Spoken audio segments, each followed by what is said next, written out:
mudah-mudahan bulan Oktober ini Bapak dari KBRI segala sesuatunya baik-baik saja di Indonesia. Sebab bau kentutnya macam-macam ini Pak.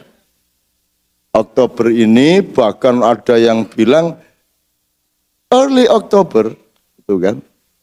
Makanya saya kemarin sampai saya coba ke daerah Wall Street, saya nyoba nanya ke BI, saya nanya macam-macam, the Fed itu bagaimana, meskipun saya tidak ngerti keuangan, tapi saya coba ikut mempelajari karena sebelum saya ke sini saya diserbu oleh teman-teman dari Banten, Solo, Jember, macam-macam yang beritanya sama mengenai Indonesia dan saya mau percaya juga tidak ada dasarnya, mau tidak percaya juga mencemaskan kan gitu. Tapi mudah-mudahan tidak ada masalah. Dan tidak ada banjir darah, meskipun diprediksi nanti puncaknya Januari akan ada banjir darah.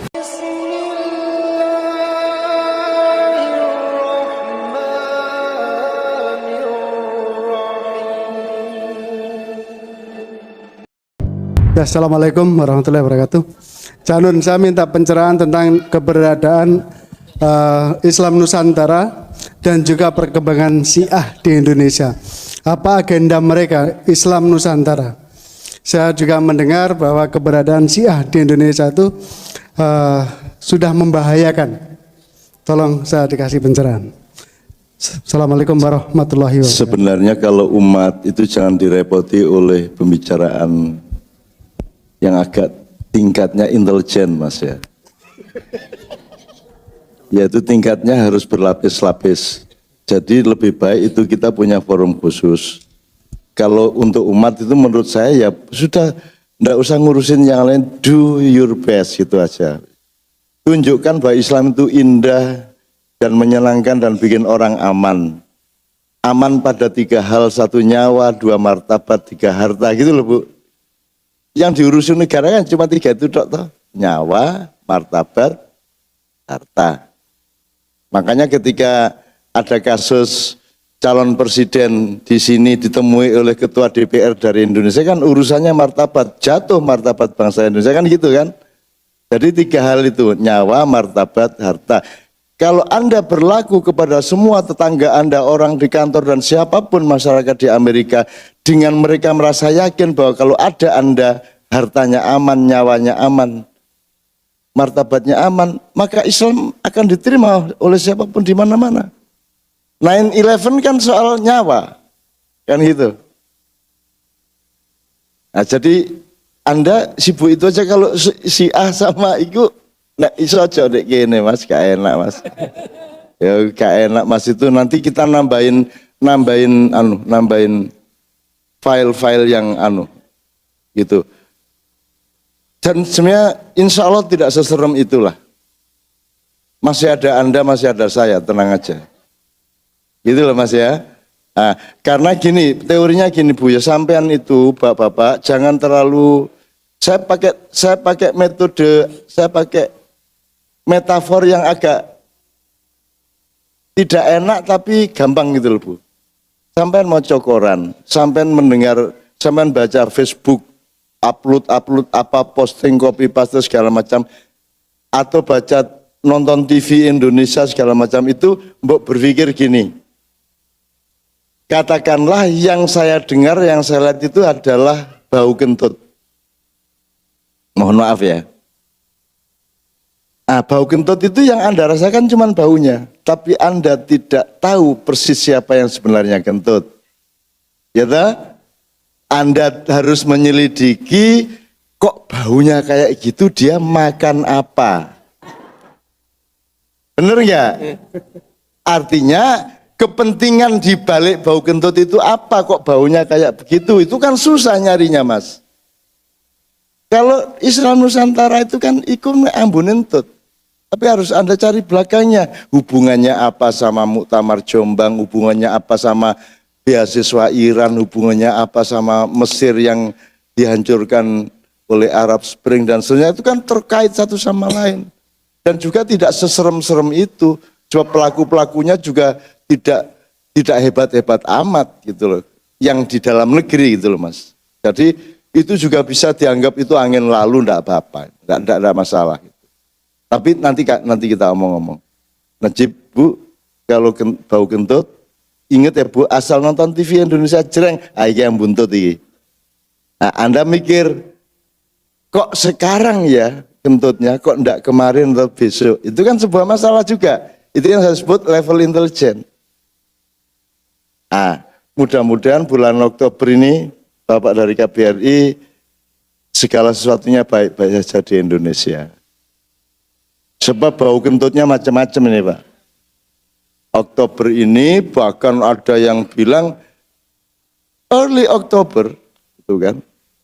Makanya saya kemarin sampai saya coba ke daerah Wall Street, saya nyoba nanya ke BI, saya nanya macam-macam, the Fed itu bagaimana, meskipun saya tidak ngerti keuangan, tapi saya coba ikut mempelajari karena sebelum saya ke sini saya diserbu oleh teman-teman dari Banten, Solo, Jember, macam-macam yang beritanya sama mengenai Indonesia dan saya mau percaya juga tidak ada dasarnya, mau tidak percaya juga mencemaskan kan gitu. Tapi mudah-mudahan tidak ada masalah dan tidak ada banjir darah.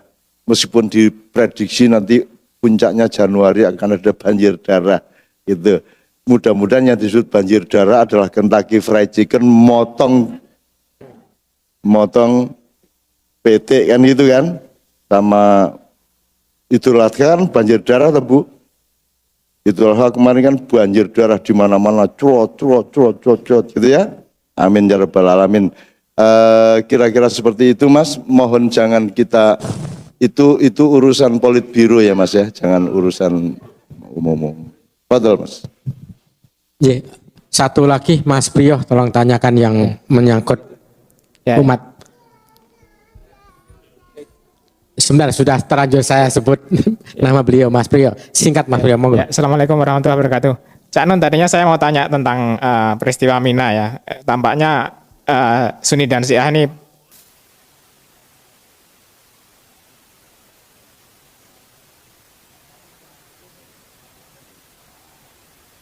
dan versi Sunni ini juga cukup berbahaya, tapi sebenarnya saya setuju semua dengan apa yang Cak Nun ungkapkan ya. Jadi tadi kalau saya tanya hadis tadi karena saya ingin penjelasan yang lebih objektif tentang hadis tadi, dan yang saya lihat begini, umat kita ini sekarang PR-nya adalah kita gagal menunjukkan bahwa kita adalah umatan yang rahmatan lil alamin.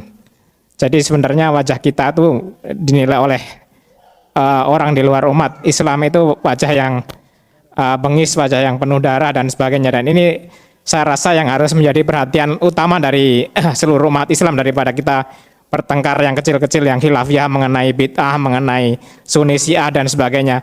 Jadi sebaiknya sekarang ini yang harus kita gerakkan adalah semangat untuk berfastabiqul khairat di antara sesama umat. Saya rasa itu mungkin barangkali bisa ditambahkan sedikit. Assalamualaikum ya, untuk mengingatkan tadi yang soal Mina dan seterusnya itu tadi polarisasinya apa dengan apa Mas? Jadi gini, ada berita di media Inggris menyalakan bahwa konvoynya King Salman lewat ke situ dan ada beberapa jalan harus ditutup. Sementara di Indonesia isunya adalah jamaah Iran yang membuat keributan. Jadi saya rasa itu ada keterkaitan antara. Jadi antara apa dengan apa yang perang opini sekarang? Ya perang antara bahwa yang bermasalah adalah jamaah Syiah, sementara yang dari kalangan beberapa media barat mengatakan bahwa itu adalah King Salman yang. Jadi Syiah versus Sunni. Salah. Oh ya. Salah, Sunni tidak ikut-ikut. Apalagi Indonesia jangan ikut-ikut, jangan ikut Iran, jangan ikut Wahabi, jangan ikut. Yang Anda tidak jelas, Indonesia itu senior yang akan menyelamatkan Islam di dunia. Gitu loh. Makanya tempatnya dibikin jauh, jangan deket-deket ke sana. Nggak mungkin bisa diselesaikan konflik itu. Meskipun Anda tenang aja soal Timur Tengah yang tidak bisa selesai itu karena alladzi barokna haulahu linuriyahu min ayatina. Anda percaya aja sama itu. Gitu loh. Nah, Indonesia tidak deket-deket. Indonesia jauh sama Allah memang dibikin seperti itu karena nanti semuanya akan direcover oleh Indonesia. Makanya Indonesia yang benar jadi negara, jadi umat Islam, jadi rakyat. Itu loh. Ini beneran bukan hanya soal masalah-masalah besar yang khilafiyah politik peradaban. Bahasa Arab aja nanti Indonesia Mas yang bisa diamanati. Kongres Bahasa Arab Nasional Internasional itu resmi menitipkan bahasa Arab dan bahasa Al-Quran kepada umat Islam Indonesia. Ini serius, Mas. Karena Indonesia yang bisa memangku semuanya, bisa digendong semuanya. Bangsa Indonesia. Cuman kita dikasih ujian-ujian kecil-kecil kayak gini nih supaya kita lupa. Tapi saya tetap yakin, gimana nanti semua akan Indonesia yang akan merecover. Tidak mungkin mereka. Makanya sekarang di Jakarta, di Bogor akan dibangun 99 masjid terbaik di dunia, kita bangun di situ miniaturnya. Tapi miniaturnya bukan maket, miniaturnya setiap, jadi misalnya Masjidil Haram, Masjid Nabawi, Masjid Azerbaijan, Hagia Sophia, Masjid Demak, Masjid 99 masjid dunia dibangun di Bogor Timur, dekat Cikeas. Itu di atas tanah 215 hektar. Akan ada miniatur dan ada satu masjid agungnya yang berbentuk semi piramid. Kemudian ada universitasnya yang besar dan ada rumah sakit yang besar dan seterusnya. Itu tidak mungkin miniatur Islam dunia itu dibangun di Arab Saudi. Tidak mungkin dibangun di Iran. Tidak mungkin dibangun di Turki. Tidak mungkin dibangun apalagi di Mesir, di Libya. Hanya bisa dibangun oleh Indonesia. Dan kalau Indonesia yang bikin, semua umat Islam yang bertentangan itu rela kepada Indonesia. Benar enggak, Mas? Itu beneran. Sekarang Kongres Bahasa Arab saja, Bahasa Arab Dunia, itu kan orang Iran terlibat. Itu enggak bisa Kongres Bahasa Arab Dunia dilaksanakan di Arab Saudi. Enggak bisa. Karena nanti orang Iran enggak datang. Orang Yaman enggak datang. Orang Mesir juga ogah.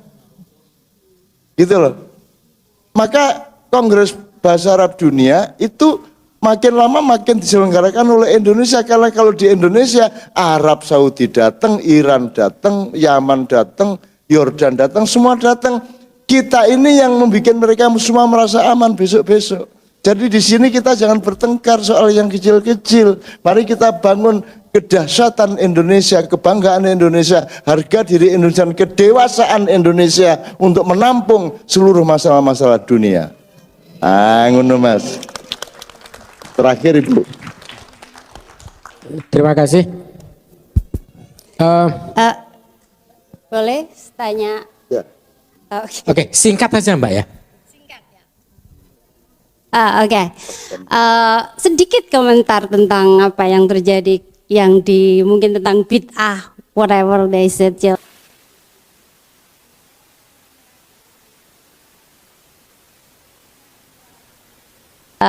Kiai seperti Cak Nun.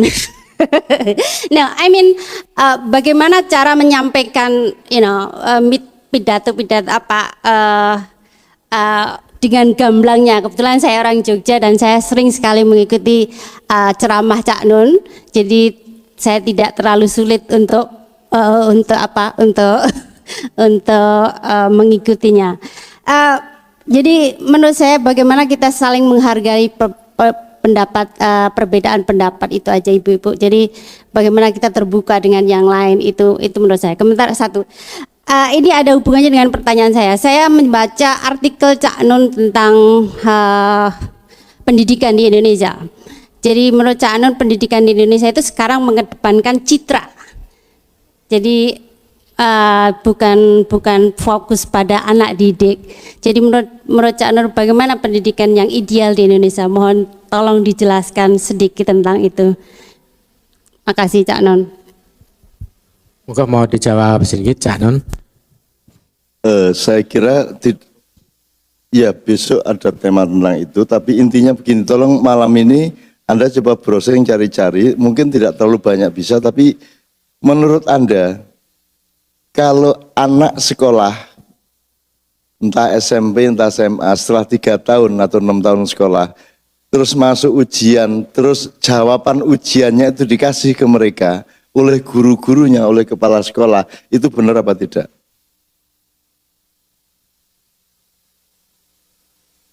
Jadi anak-anak itu mau ujian Tenang aja, udah nanti dikasih jawabannya. Bukan bocoran, resmi. Nek bocoran kan dosa, Mas. Ini resmi. Jadi disediakan di setiap ruang ujian 5 orang guru untuk mengerjakan soal ujian, kemudian dibagi kepada murid yang sedang mengerjakan. Itu resmi. Anda belum tahu itu ya? Resmi. Loh, bagaimana toh? Tidak di semua tempat. Bertingkat-tingkat, cara kacaunya itu bertingkat-tingkat. Kalau saya katakanlah di beberapa kabupaten di Jawa Timur itu resmi dan itu dirunding oleh kepala dinas, kepala sekolah, dan ulama-ulama, kiai-kiai itu rundingan untuk menyusun bagaimana caranya supaya anak didik ini bisa mengerjakan ujian. Maka harus dibantu oleh guru-guru. Sudah ada dalilnya. Menurut ulama itu harus menolong umatnya. Maka ketika umatnya ujian harus dikasih jawabannya. Bupati dan kepala dinas mengatakan pemerintah itu wajib membantu rakyatnya. Gitu loh. Dan guru-guru juga harus mempermudah muridnya. Itu terjadi, Mas. Itu benar-benar. Kenapa kok terjadi seperti itu? Karena kepala sekolah tidak mau dipecat karena anak-anaknya banyak yang tidak lulus. Ngerti? Itu yang disebut citra tadi. Nggak mau dipecat. Loh, kalau ada sekian kepala sekolah dipecat karena anak-anaknya pada nggak lulus, bupatinya yang terancam, kepala dinasnya terancam, bisa dipindah, bisa di-off-kan dia. Maka bupati juga berkepentingan supaya daerahnya adalah daerah yang sekolahnya lulusannya terbaik. Dan supaya lulusannya terbaik disusun rekayasa seperti itu. Gimana coba, Mas? Itu kan sudah hancur lebur pendidikan kita di Indonesia. Ya kalau sepak bola enggak masalah skor berapapun. Gitu loh. Ini anak sekolah SMP, SMA. Makanya sekolahan saya SMK itu satu-satunya sekolahan di wilayah saya yang tidak mau ikut sistem itu. Kalau memang enggak lulus 15 ya enggak apa-apa, enggak lulus, itu namanya pendidikan. Gitu loh, Mbak. Dan itu serius itu. Dan Mendiknas nggak tahu itu. Coba Biye. Coba.